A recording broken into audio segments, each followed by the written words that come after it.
Paper pencil academy में आज हम करेंगे कक्षा 3 के विद्यार्थियों के लिए हिंदी की सैंपल पेपर वर्कशीट। सामान्य निर्देश हैं, सभी प्रश्न आपके लिए अनिवार्य हैं। स्वच्छता का ध्यान रखें व समापिका रेखा खींचें।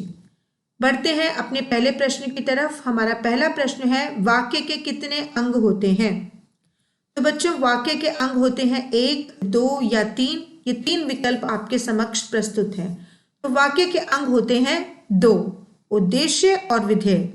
अगला प्रश्न है, वाक्य में जिसके बारे में कुछ कहा जाता है उसे हम क्या कहते हैं?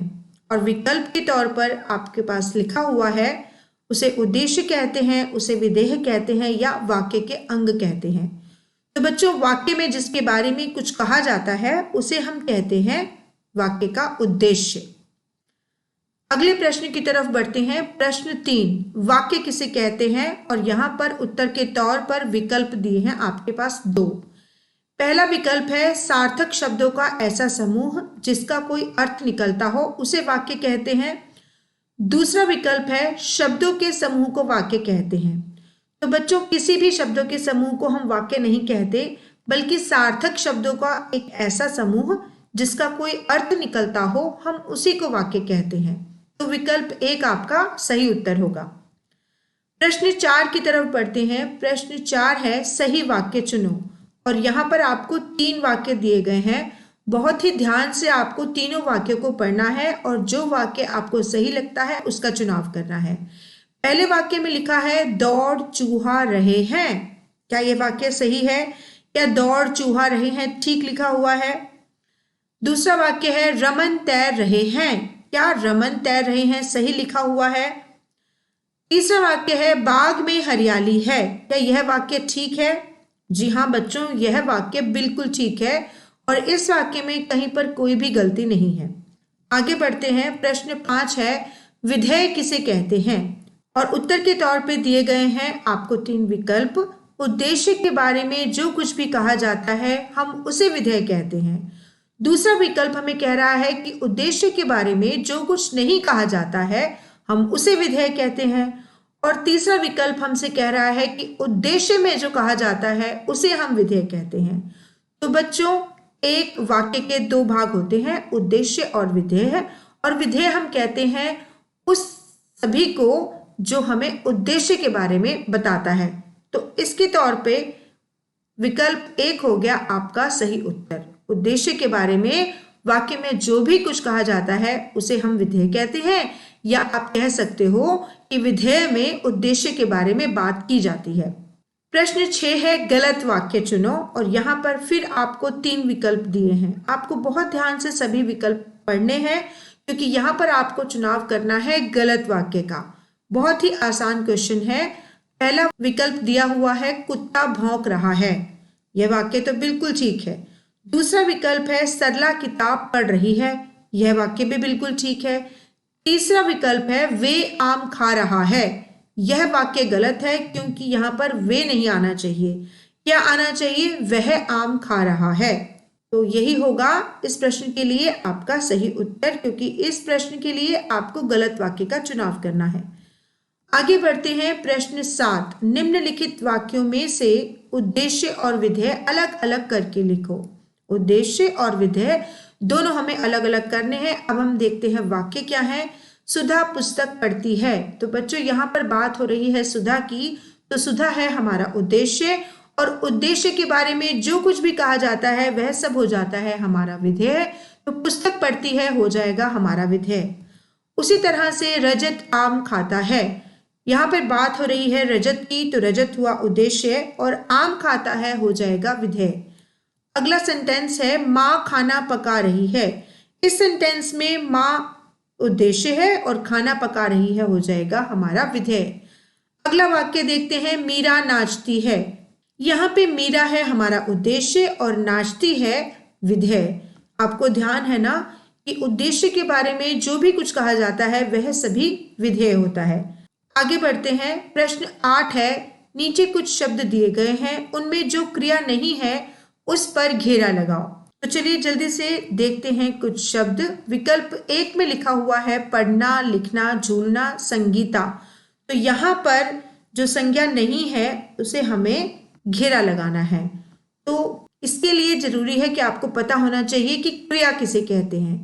क्रिया हम उन शब्दों को कहते हैं जिन शब्दों से हमें किसी कार्य के करने या होने का पता चलता है। यहाँ पर पढ़ना, लिखना, झूलना यह सभी तो क्रिया है, लेकिन संगीता किसी भी सूरत में क्रिया नहीं है। संगीता है हमारी संज्ञा, तो इसीलिए हम इसे सर्कल कर देंगे या हम संगीता शब्द को घेरा लगा देंगे। दूसरे विकल्प में लिखा है रोना, पुस्तक, उगना और डूबना। यहाँ पर पुस्तक शब्द क्रिया नहीं है, पुस्तक शब्द एक संज्ञा है, इसलिए हम इस पर घेरा लगाएंगे। चलिए आगे की तरफ बढ़ते हैं। हमारा अगला प्रश्न है प्रश्न 9। दिए गए विशेषण शब्दों की सहायता से खाली जगह भरिए। चलिए सबसे पहले तो ये दिया हुआ है हमारे पास यहाँ पर रिक्त स्थान और उसके बाद दिए हुए हैं कुछ विकल्प। हम इन वाक्यों को पढ़ेंगे और यहाँ पर दिए हुए विकल्पों से यहाँ पर सही विशेषण को भरेंगे। पापा ने डैश आलू खरीदे, तो क्या आना चाहिए? बहादुर, होशियार, काले या 1 किलो? तो पापा ने 1 किलो आलू खरीदे। अब बात करते हैं वाक्य नंबर 2 की। यहाँ पर लिखा हुआ है डैश बच्चे कभी नहीं डरते।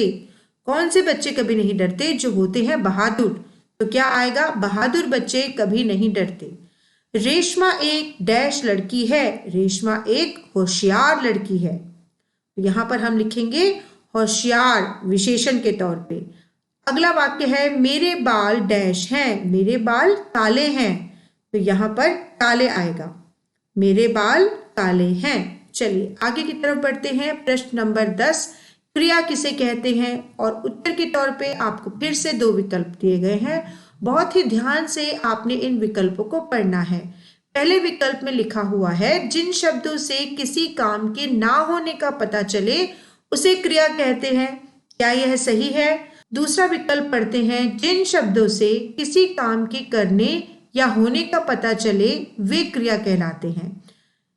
विकल्प 2 है बिल्कुल सही उत्तर, क्योंकि पहले विकल्प में लिखा हुआ है जिन शब्दों से किसी काम के ना होने का पता चले, तो यह तो बिल्कुल ही गलत है। क्रिया हम किसे कहते हैं? जिन शब्दों से किसी काम के करने या होने का पता चले उसे हम क्रिया कहते हैं। विकल्प 2 होगा आपका सही उत्तर। प्रश्न 11 है क्रिया का मूल रूप क्या कहलाता है?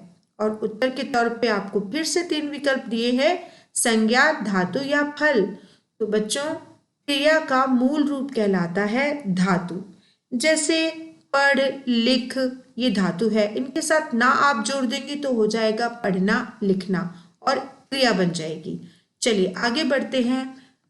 प्रश्न 12, क्रिया के कितने भेद होते हैं? और यहाँ पर आपको उत्तर के तौर पे आपको फिर से दिए हैं 3 विकल्प, 1, 2 या 3। तो क्या होगा? क्रिया के कितने भेद होते हैं? 2 भेद। कौन कौन से? सकर्मक क्रिया और अकर्मक क्रिया। चलिए सकर्मक क्रिया चुनो। सकर्मक क्रिया चुनने के लिए आपको 2 विकल्प दिए हैं। पहले विकल्प में लिखा है पक्षी उड़ते हैं और दूसरे विकल्प में लिखा है अध्यापिका हिंदी पढ़ाती है। हमें चुनाव करना है सकर्मक क्रिया का। तो बच्चों सकर्मक क्रिया हम कहते हैं जिन क्रियाओं में कार्य का फल कर्म पर पड़ता है उसे हम सकर्मक क्रिया कहते हैं। जैसे दूसरे वाक्य में लिखा गया है अध्यापिका हिंदी पढ़ाती है, तो प्रश्न उठता है अध्यापिका क्या पढ़ाती है? अध्यापिका हिंदी पढ़ाती है। इसीलिए विकल्प 2 होगा हमारा सकर्मक क्रिया का सही उत्तर। आगे बढ़ते हैं। प्रश्न 14, अकर्मक क्रिया चुनो। 2 विकल्प आपके समक्ष है। इसके लिए जानना यह जरूरी होता है जिस क्रिया में कर्म नहीं होता उसे हम अकर्मक क्रिया कहते हैं। जैसे पिताजी गाड़ी चला रहे हैं। पिताजी क्या चला रहे हैं? पिताजी गाड़ी चला रहे हैं। तो यह तो हो गया सकर्मक क्रिया का उदाहरण। लेकिन यहाँ पर है राधा हंसती है, यहाँ पे कर्म नहीं है, इसीलिए राधा हंसती है अकर्मक क्रिया का उदाहरण होगा और इसीलिए आप विकल्प 2 का चुनाव करेंगे अपने उत्तर के तौर पे। आगे बढ़ते हैं। प्रश्न 15, निम्नलिखित गद्यांश को पढ़कर नीचे दिए गए प्रश्नों के उत्तर पूर्ण वाक्य में दीजिए। चलिए मेरे साथ इस गद्यांश को पढ़िए। 2 पंक्तियों का ये गद्यांश है, इसको पढ़ना शुरू करते हैं और देखते हैं कि कौन से पाठ से संबंधित है। जाकर गांव के पंडित जी से क्यों नहीं पूछते? वे बड़े ज्ञानी हैं। आगे पीछे सबके हाल की खबर उन्हें रहती है। प्रश्न देखते हैं। प्रश्न पूछा गया है उपरोक्त पंक्तियां किस पाठ से ली गई हैं? तो उपरोक्त पंक्तियां ली गई हैं टिप टिपवा पाठ से। अगले प्रश्न की तरफ, यह पंक्तियां किसने किसको कही हैं? तो बच्चों अगर आपको याद होगा, यह पंक्तियां कही हैं धोबी की पत्नी ने धोबी से। चलिए आगे बढ़ते हैं। प्रश्न ग है, धोबी का क्या खो गया था? तो धोबी का खो गया था गधा। उत्तर को इस तरह से लिखिए, धोबी का गधा खो गया था। अगला प्रश्न है, अर्थ लिखो। किसका? ज्ञानी। ज्ञानी का अर्थ होता है विद्वान। और फिर है खबर। खबर का अर्थ होता है सूचना या समाचार। हमें अब अगले प्रश्न के तौर पे बनाने हैं वाक्य। आप गांव शब्द से वाक्य बनाइए। मेरे दादाजी गांव में रहते हैं। फिर है खबर। खबर का वाक्य बनाइए। शहरों में लोग अपने आस पड़ोस की खबर नहीं रखते।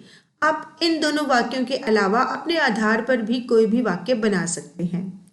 आगे बढ़ते हैं। निम्नलिखित प्रश्नों के उत्तर पूर्ण वाक्य में लिखें। तो जल्दी से प्रश्नों को देखते हैं। प्रश्न क है, अवंती ने कपड़ा अलमारी में बंद कर दिया, क्यों? उत्तर होगा, अवंती ने कपड़ा अलमारी में बंद इसलिए कर दिया था क्योंकि अवंती यह समझ गया था कि सेठ को कोई कपड़ा नहीं रंगवाना। सेठ केवल उसे परेशान करने के लिए उसकी दुकान में आया है। अगले प्रश्न को देखते हैं। प्रश्न ख, कहानी का शीर्षक बंदर बांट क्यों है? उत्तर होगा, कहानी का शीर्षक बंदर बांट इसलिए है क्योंकि कहानी में बंदर रोटी को दोनों बिल्लियों में बराबर बांटते बांटते बड़ी ही चालाकी से सारी रोटी खुद ही खा जाता है। प्रश्न ग, टिपटिपवा कौन था? बच्चों अगर अभी तक आप इस वीडियो को देख रहे हैं तो उम्मीद है आपके हिंदी का अभ्यास बहुत ही अच्छा हो रहा होगा। आप पेपर पेंसिल एकेडमी को सब्सक्राइब करिए और साथ ही दबाइए बेल आइकन को भी, ताकि पढ़ाई से संबंधित कोई भी वीडियो आपसे छूट ना जाए। अब हम लिखते हैं इस प्रश्न का उत्तर। इस प्रश्न का उत्तर है, भयंकर मूसलाधार बारिश में छत से टपकते हुए पानी को टिपटिपवा कहा गया है। उम्मीद है बच्चों आज का यह वीडियो आपके लिए हेल्पफुल रहा होगा। बने रहिए पेपर पेंसिल एकेडमी के साथ। आज के इस वीडियो को अपना समय देने के लिए आपका बहुत बहुत धन्यवाद।